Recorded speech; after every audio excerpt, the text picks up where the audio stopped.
kami persembahkan menjadi dupa yang harum di hadirat Tuhan. Seperti lagu pujian yang kami sampaikan bahwa kami rindu menyenangkan Tuhan. Karena itulah kami ada dalam hadirat Tuhan. Kami bersyukur atas semua kebaikan dan nafas kehidupan yang Tuhan berikan. Kami boleh bangun pagi dalam keadaan sehat. Kami memuji, meninggikan, mengagungkan nama-Mu. Karena Engkaulah Allah yang setia, yang selalu ada dalam hidup kami. Terima kasih Tuhan. Terima kasih lewat ibadah Kingdom Family Indonesia setiap pagi kami boleh diberkati. Sebentar Tuhan, kami akan belajar dari kebenaran firman Tuhan. Berkati kami, urapan Roh Kudus turun atas kami semua. Terlebih hamba-Mu yang menyampaikan, Tuhan berikan hikmat. Biarlah kebenaran yang dari Tuhan boleh berbicara di tengah ibadah kami. Terima kasih Bapa di surga. Biarlah pujian yang sudah boleh kami persembahkan menjadi dupa yang harum di hadirat Tuhan. Berkati ibadah kami. Di dalam Kristus Yesus kami berdoa dan bersyukur kepadamu. Amin. Bapak Ibu Saudara yang dikasihi Tuhan, firman Tuhan yang menjadi pembelajaran kita terutama dalam bulan Juli ini sesuai dengan tema yang sudah disampaikan kepada kita dalam satu bulan ini, yaitu tentang eskatologi, ya, tentang eskatologi, di mana pada pagi ini buku-buku yang sudah diangkat oleh teman-teman ini akan angkat dari Wahyu 20 ayat 1 sampai 15. Wahyu 20 ayat 1 sampai 15.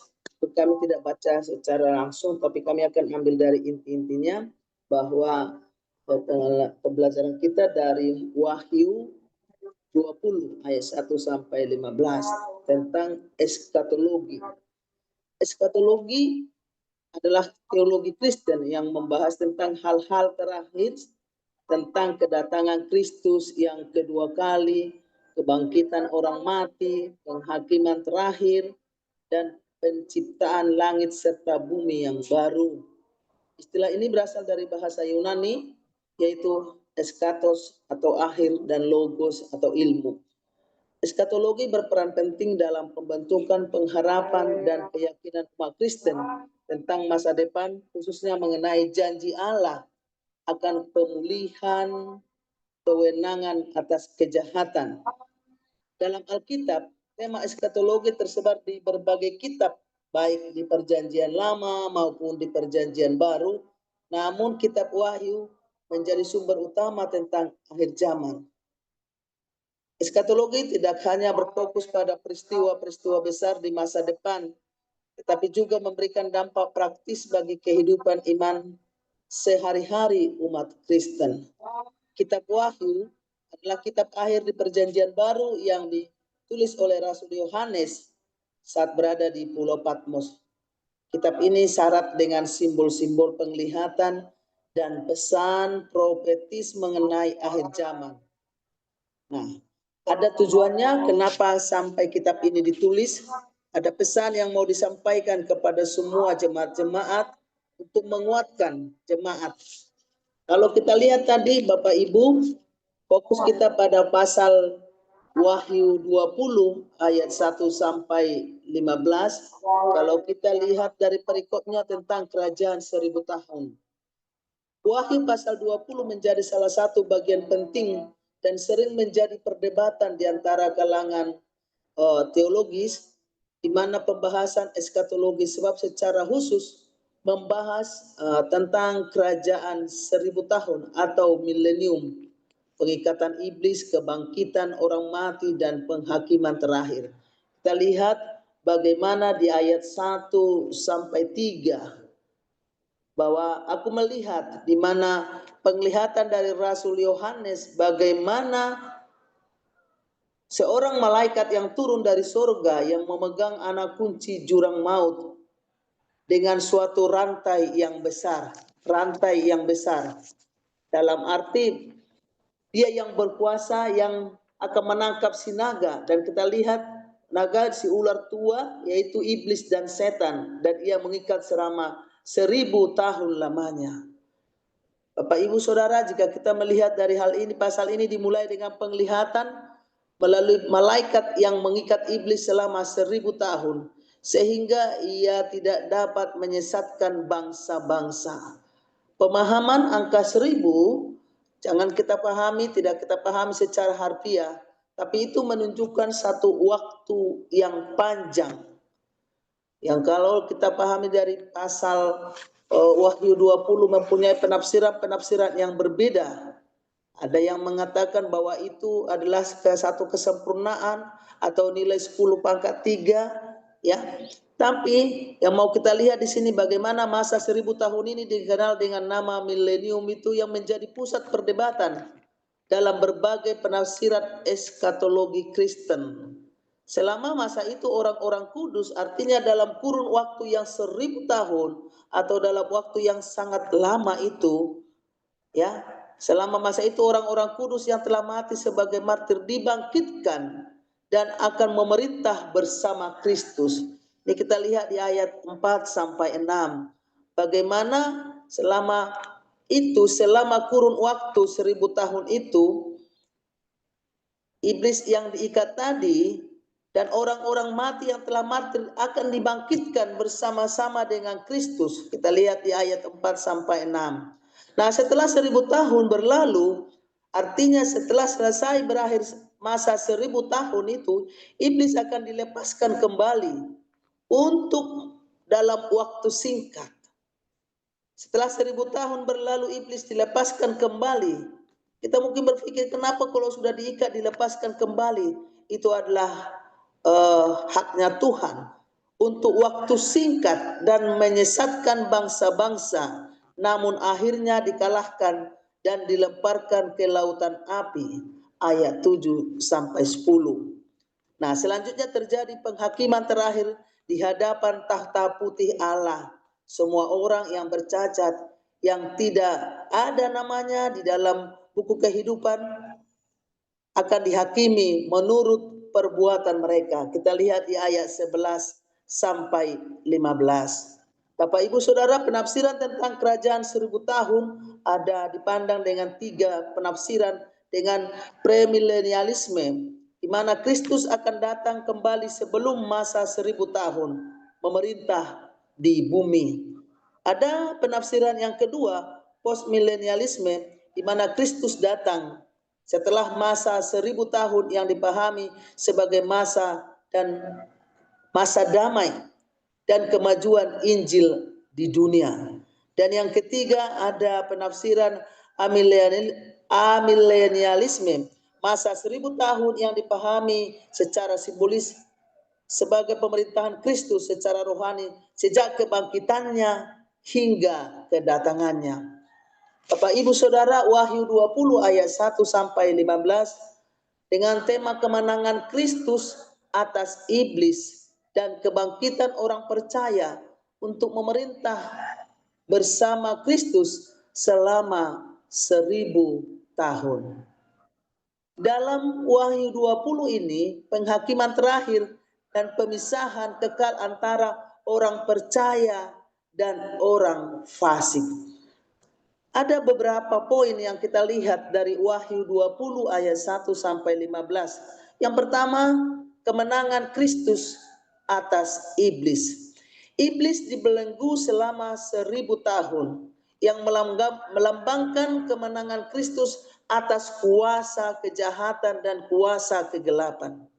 Tapi meskipun iblis akan dilepaskan sementara waktu, setelah lewat tadi masa 1000 tahun itu, pada akhirnya dia akan dikalahkan secara permanen. Jadi dilepaskan hanya sementara, dia akan dikalahkan secara permanen dan akan dilemparkan ke dalam lautan api. Ini adalah janji bahwa kejahatan tidak pernah menang dan kebenaran akan menang pada akhirnya. Kebangkitan pertama, jika kita lihat tadi ada kebangkitan pertama dan kerajaan 1000 tahun. Artinya orang-orang kudus yang telah mati akan dibangkitkan untuk memerintah bersama Kristus selama 1000 tahun. Kebangkitan pertama adalah tanda kemuliaan bagi orang percaya yang setia. Mereka menjadi imam-imam Allah dan Kristus memerintah bersamanya. Ini adalah janji yang disampaikan lewat wahyu bahwa orang percaya akan mengambil bagian dalam kemenangan dan kemuliaan di dalam Kristus. Kita lihat tadi di ayat yang ke-11 sampai 15, penghakiman terakhir dan pemisahan kekal. Setelah 1000 tahun, iblis dilepaskan untuk menyesatkan bangsa-bangsa sekali lagi. Namun dia akan dikalahkan untuk selamanya. Tadi yang dikatakan permanen dan dilemparkan ke dalam lautan api. Penghakiman terakhir akan terjadi di mana setiap orang akan dihakimi sesuai dengan perbuatan mereka. Orang-orang yang namanya tidak ditemukan dalam kitab kehidupan akan dilemparkan ke lautan api. Namun yang ada namanya akan tinggal di surga bersama Tuhan. Ini adalah peringatan bahwa setiap orang harus mempertanggungjawabkan perbuatannya. Bapak Ibu, jika kita lihat tadi di ayat Wahyu 20 ayat 1 sampai 5, di ayat 4-nya, yang tidak menyembah binatang itu hidup 1000 tahun. Nih ada ayat-ayat kunci yang kita lihat. Yang tidak menyembah binatang itu, iblis yang menyesatkan dilemparkan ke lautan api. Tetapi binatang dan nabi palsu disiksa siang dan malam untuk selama-lamanya. Nah, di sini akan timbul nabi-nabi palsu yang mereka nanti akan disiksa siang dan malam untuk selama-lamanya. Dan setiap orang, kita lihat di ayat 15, setiap orang yang tidak ditemukan namanya dalam kitab kehidupan akan dilemparkan ke lautan api. Nah, Bapak Ibu Saudara, apa penerapan daripada eskatologis lewat Wahyu 20 ayat 1 sampai 15 ini mengajak kita orang percaya untuk tetap setia kepada Tuhan. Kerajaan 1000 tahun itu adalah masa damai 1000 tahun di mana iblis diikat. Dalam kerajaan 1000 tahun iblis diikat. Setelah itu sebab dilemparkan ke jurang maut, pesta damai, pesta begitu damai atau indah saat itu. Namun setelah lewat masa 1000 tahun, kita bisa bayangkan betapa damainya jika sudah iblis tidak berkuasa dan dia sudah diikat, dimeteraikan dalam jurang maut dalam waktu 1000 tahun. Dalam arti waktu yang panjang. Tapi setelah selesai masa 1000 tahun tersebut, kita lihat di ayat 7 tadi, iblis akan dilepaskan kembali. Kenapa iblis dilepaskan lagi? Itu adalah kedaulatan Allah. Perang terakhir atau yang kita sering katakan perang Harmagedon, Gog dan Magog, iblis dilepaskan. Nanti akan muncul semua pada juga untuk menyesatkan bangsa-bangsa. Di sini akan muncul nabi-nabi palsu, tapi iblis tetap dilempar karena nanti dia akan dimasukkan secara permanen. Iblis tinggal di neraka. Inilah yang menjadi kematian kedua. Bila namanya tidak ada di dalam buku kehidupan, neraka diciptakan untuk iblis siang dan malam menjadi tempat. Terdengarlah di sana katanya gertak gigi selama-lamanya.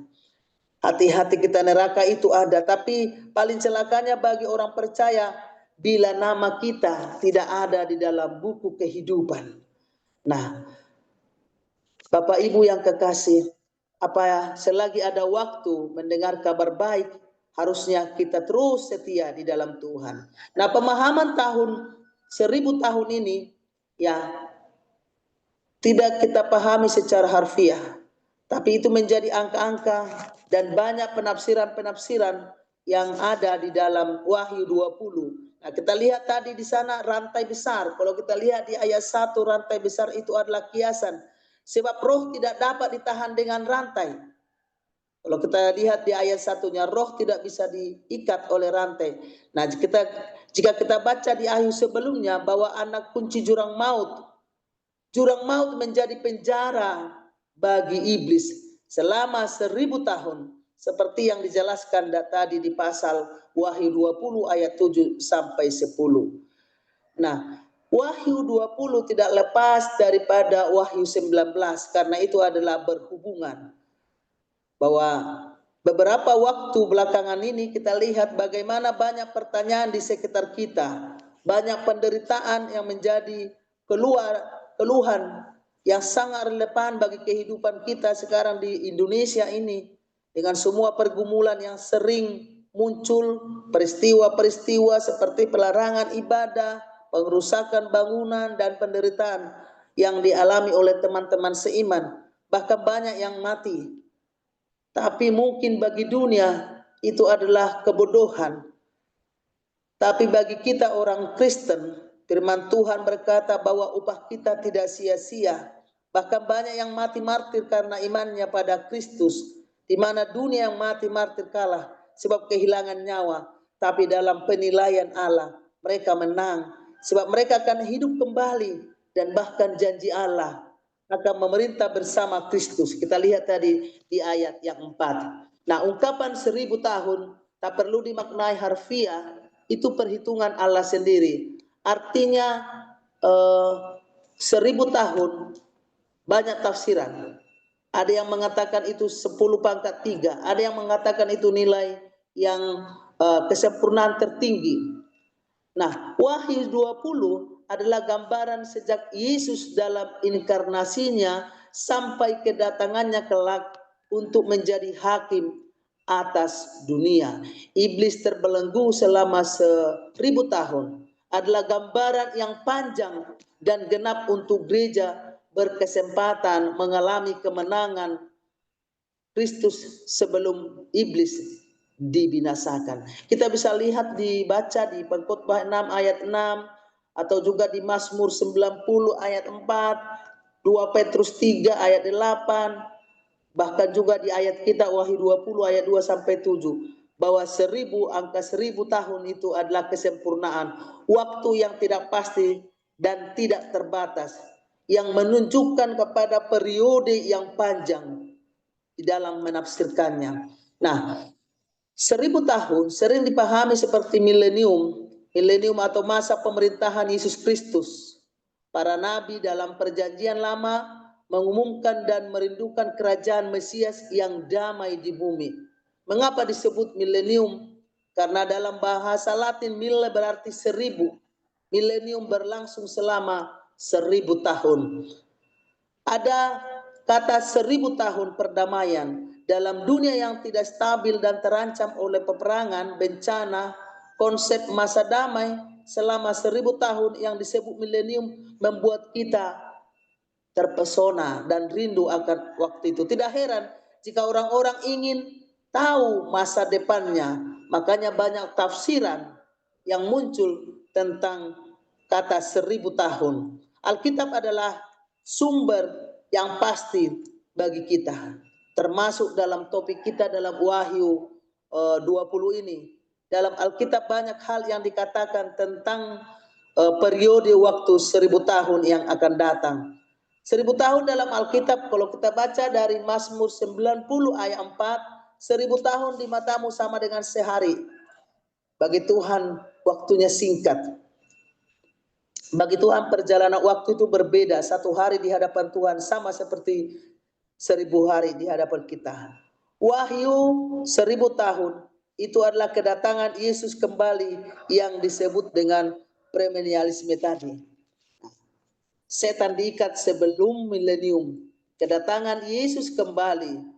Rasul melihat seorang malaikat dilempar ke jurang maut, diikat, dimeteraikan agar tidak menyesatkan bangsa-bangsa sebelum berakhir masa 1000 tahun itu.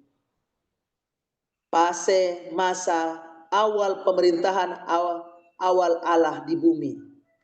Bapak Ibu, jika kita lihat tadi dari ayat 1 sampai ayat 15. Sebagai orang Kristen, sebagai orang yang memahami arti daripada firman Tuhan dengan semua penafsiran yang ada. Tahta orang yang duduk di atas, kepada mereka lah diserahkan penghakiman orang-orang kudus.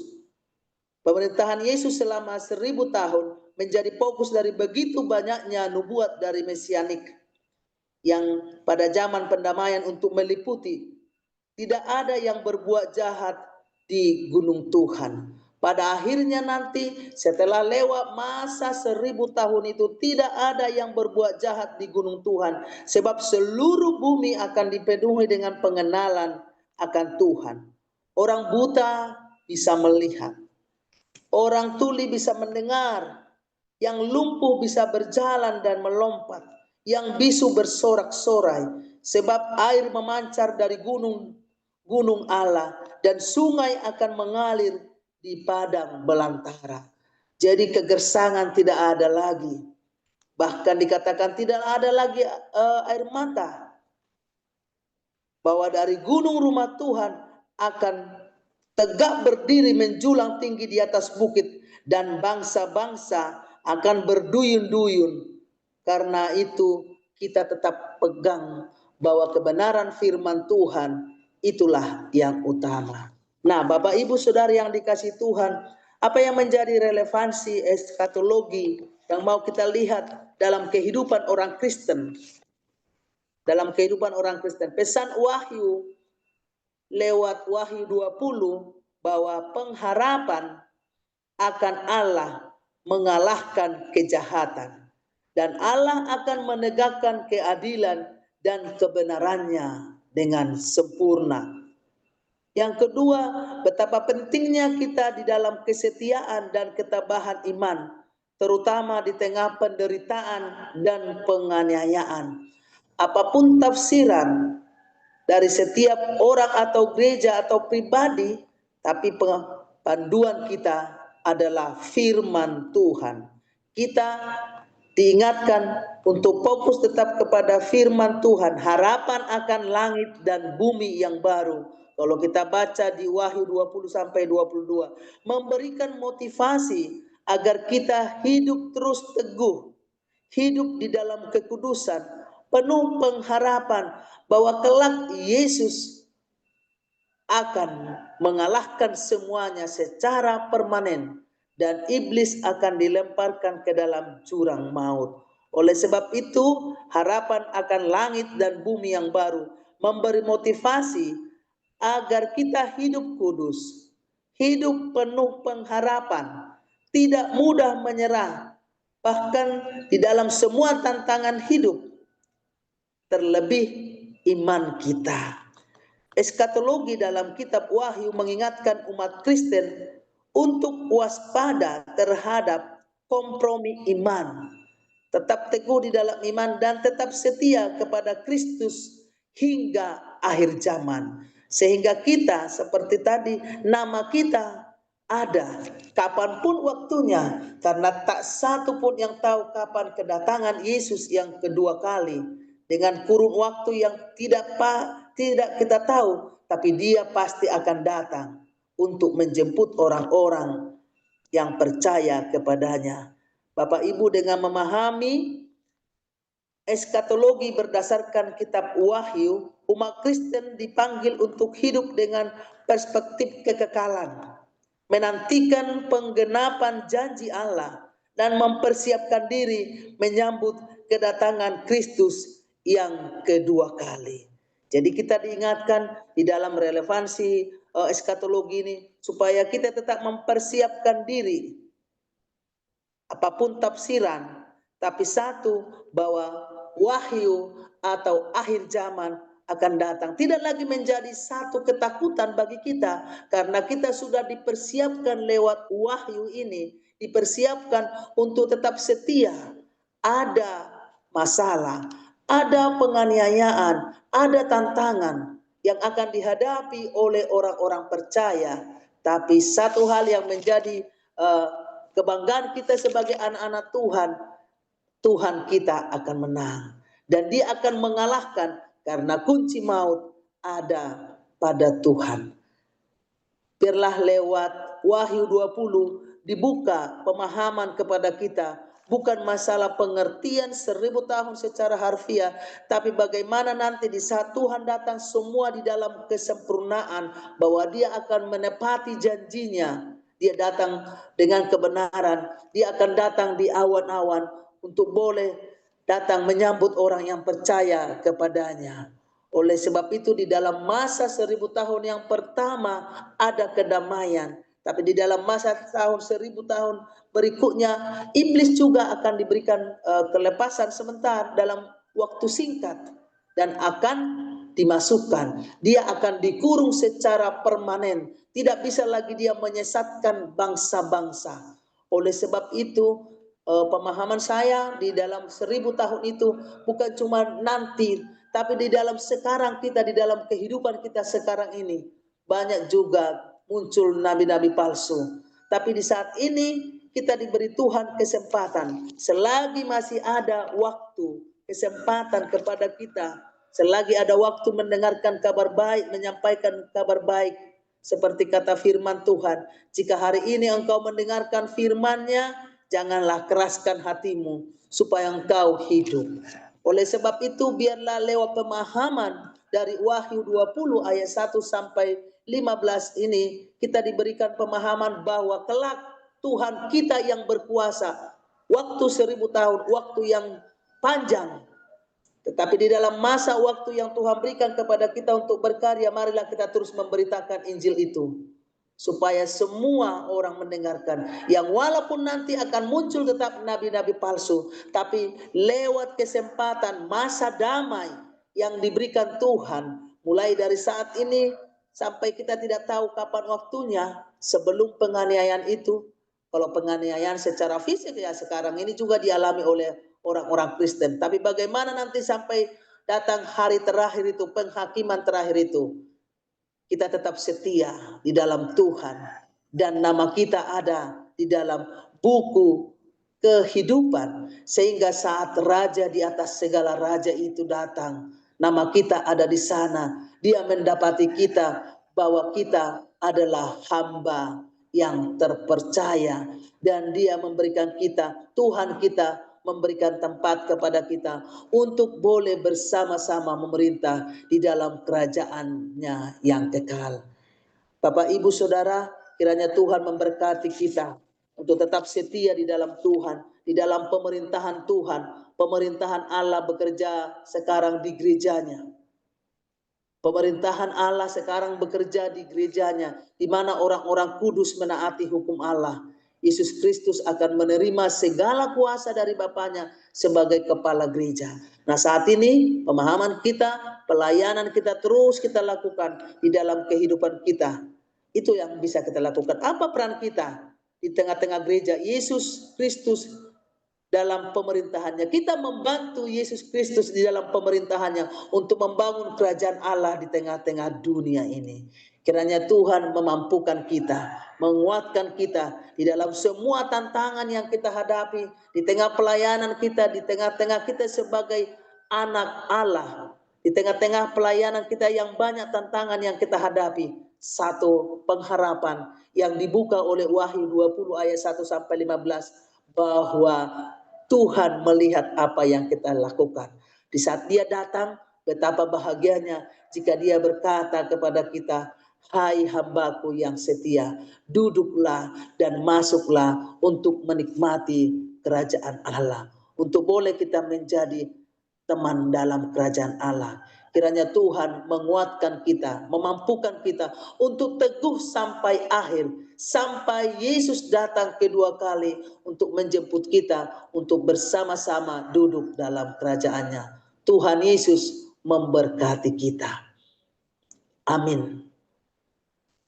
Terima kasih Tuhan Yesus yang baik. Di dalam pemaparan tentang Wahyu 20 ayat 1 sampai 15, mungkin hambamu terbatas dalam pemahaman yang sesungguhnya.